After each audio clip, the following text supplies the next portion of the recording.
我老公又被学校找家长了，这次是咋回事呢？我女儿吧最爱吃的就是东北大饺子，老带饺子去学校，属于学前班3仙1姐，地位不可撼动。但是呢，这个格局前2天被一个波兰小孩打破了，人家也带饺子，波兰饺子，我女儿就咬定她那破玩意儿不是饺子。老师说她有霸凌倾向，给她说了，气得直抽。我女儿这午饭就老带饺子去学校嘛，完她学校也没有几个中国小孩，所以她这个饺子呢就显得特别招风，就老有小孩过来，就什么玩意儿这是？你搁哪买的？然后我女儿这个性格呢，本来就有那么一点点爱吹呼，尤其她还不知道韭菜这玩意儿英语咋说，我就瞎编，就说这玩意儿叫木兰草，说这玩意儿有讲，就是花木兰的最爱。我说闺女你真行，就篡改历史，张嘴就来，就唧唧复唧唧，木兰当户织，不吃肉夹馍，只打韭菜格。虽然我走了之后没人做手工水饺，她吃那玩意儿也就是中超买的速冻水饺，但即使是速冻的，也确实比别人的午饭好吃，所以就是她在学校就很好使。好使到什么程度呢？就他们幼儿园中班有个小伙儿，西班牙裔的，叫卡洛斯，挺牛。因为啥呢？因为他有一双足球袜子是梅西亲笔签名，谁都知道他这双袜子。就平时想摸他腿的摇号，但是前2天我老公给我女儿换衣服的时候，刚要洗，发现翟奥达的足球袜子上赫然写着梅西的签名，给我老公吓一跳。我说这卡洛斯的梅西袜怎么让你穿家来了呢？高仿了。我女儿说啊，你说那袜子，我以为想得到梅西得多不容易呢，结果就用了3个饺子。自己就给我了，还是素馅的，所以我女儿等于是灭了霸霸，当起了饺神嘛。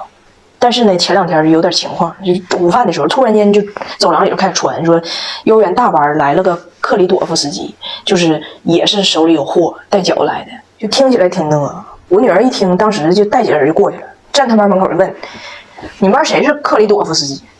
完，他班同学说：“人家他叫克里斯朵夫。”我女儿说：“我不管，你就谁带的饺子，你赶紧让他出来。”完，这小朵夫就出来了嘛。他来自波兰，人家管自己带那玩意儿也叫饺子，就当不灵嘛。但是他这个饺子呢，就一展示就是基本全是皮，没有啥馅儿，有那么一丁点土豆泥。我女儿一看就愤怒了，就你管这叫饺子啊？你管这叫饺子啊？人说怎么就不叫饺子了呢？怎么就不叫呢 ？Why not 呢？我女儿可能是过于愤怒，就是可云上身了。我的馅儿呢？我的肉呢？我的葱花呢？我的木兰草呢？什么都没有，什么都没有，你管它叫饺子？然后我女儿又被教育了，老师说你不能给别的孩子的东西下定义，你不能说人家东西不是饺子就不是饺子。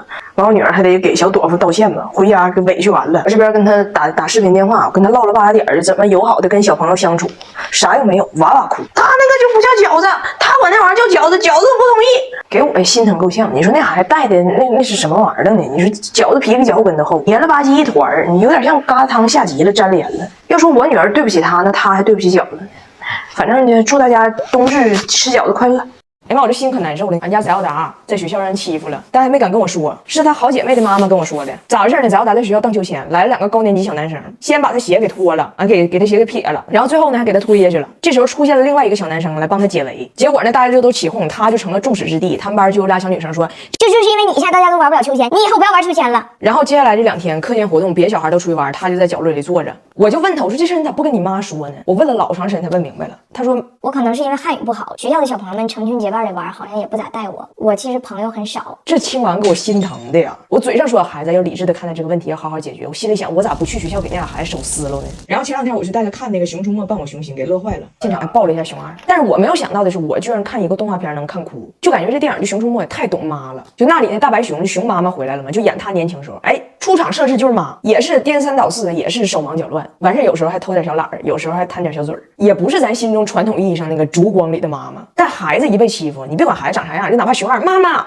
哎呀妈，那个心疼，那个保护欲当时就上头了，就不行了。这感觉真是天下的人妈妈、熊妈妈都是相通的。然后我就在电影院我就想起来我小时候不就是对眼了吗？让狗追的，就对上了，就治不好。哎呀妈，给我妈急的，每天早上起来第一个事抱我脑袋看。哎呦我的妈，这嘴又斜好几度，这斜都指南针了都快，指南针了都快，就越来越斜。但是我妈自己说行，你看别人说啊，有一天我妈下班骑个又破又大的28大卡回来，一进院看到这样一幅景象，就我背朝着所有小孩坐在一个小角落，旁边有个小姑娘说，你看他长得多吓人，我学他，然后就学还挺像的。当时我妈车一撇就疯了，薅那小姑娘过来，你现在给我姑娘道歉。当着院里所有的人就不行了，就完全失去理智。这个事儿他疯在哪儿呢？那小孩他爷是我爷的领导，也是我爸的间接领导，所以我妈属于就是很大义灭亲的一个行为吧。然后我也想起我的婆婆温迪，你们可能有的知道，大凤姐小的时候她亲生父母感情不和，她爸在很小时候就I don't like this， 拜拜就走了。然后这个街区小孩就都欺负他，没有爹嘛，就管他叫巴斯，就杂交的种类那个意思。然后有一天他爸给打电话，就说明天爸回来看你，他就告知了整个街上所有的小孩，明天让你们看看我爸要来。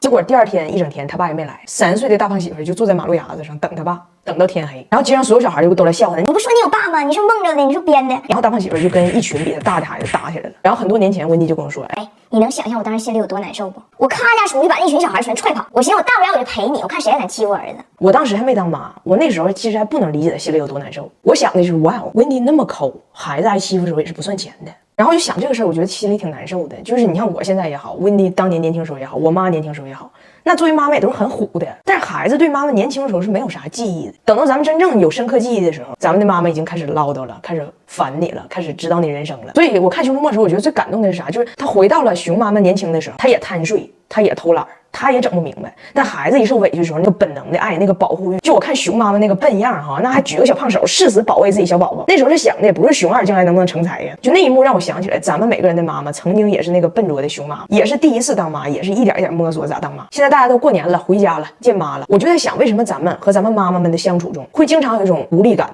疲惫感、闹心感？因为咱们这代人和咱们妈妈这代人的沟通是有点失败的。咱们的妈妈们只会说2句话，一个是我这辈子啥都是为了你，一个是等你长大你就懂了。那咱们这代人，我们当妈妈的时候，我感觉可以少说这样的话，多陪陪孩子，多一些正面的轻松的沟通，然后可以带着孩子看看《熊出没》这样的电影，让孩子明白一个事儿，就是你的熊妈妈呀，曾经也是你这个年纪，也曾经傻了吧唧，也曾经贪吃偷懒，也会经常失去理智，她也是一点一点学会咋当妈的。你的妈妈也感谢你选择她来做你妈妈，也感谢你陪着她一起成长。祝你、你的妈妈、你的孩子新春快乐，兔年大吉！张大铁啊，今天幼儿园演出，但是真正出节目的是他爸。张大铁是6·1演出，大胖媳妇20天前就开始兴奋，为了这个事儿提前准备的穿搭。因为来中国以后，他一天天沉醉于各种小吃，又胖了不少，所以还专门找的裁缝，把当年在英国要参加最重要的会议的时候才穿的西装给改了，就为了体体面面去看儿子表演。结果呢，大胖媳妇这2天痔疮犯了。今儿早上出发去那个剧场看拿铁表演之前，我还带他去新开的药，然后我俩就打车去那个剧场。结果有一段路就非常非常堵，所有车都不动地方。大胖媳妇一看要来不及，非常崩溃，跟司机说他要即刻跳车，必须让他现在下，然后扫了个共享单车就要跟我骑过去，问我怎么走，我说直走。快 OK you go you go you go。 我刚要说200米看着路口右拐，他以100公里加速2.1秒的速度他就飞出去了，就消失了，现在就没了。我怀疑明天到深圳了现在。但是他呢屁股又特别疼嘛，用他的话说疼的脑袋都跟着疼，所以每一次过减速带呢对他都是一种酷刑。我看他每一次过减速带的时候都抬屁股，我就实在忍不住在后边拍他，结果也不知道从哪个减速带开始，我就发现那镜头里怎么有块白呢？哎，啥？后边你等一下。然后我的同事们都在演出那附近等我俩呢，想拍一下张大铁一会儿上台之前的一些准备，结果就看着我俩从远处就骑过来了。那大胖媳妇急的都没看着我同事，80迈的速度啊，油家就过去了。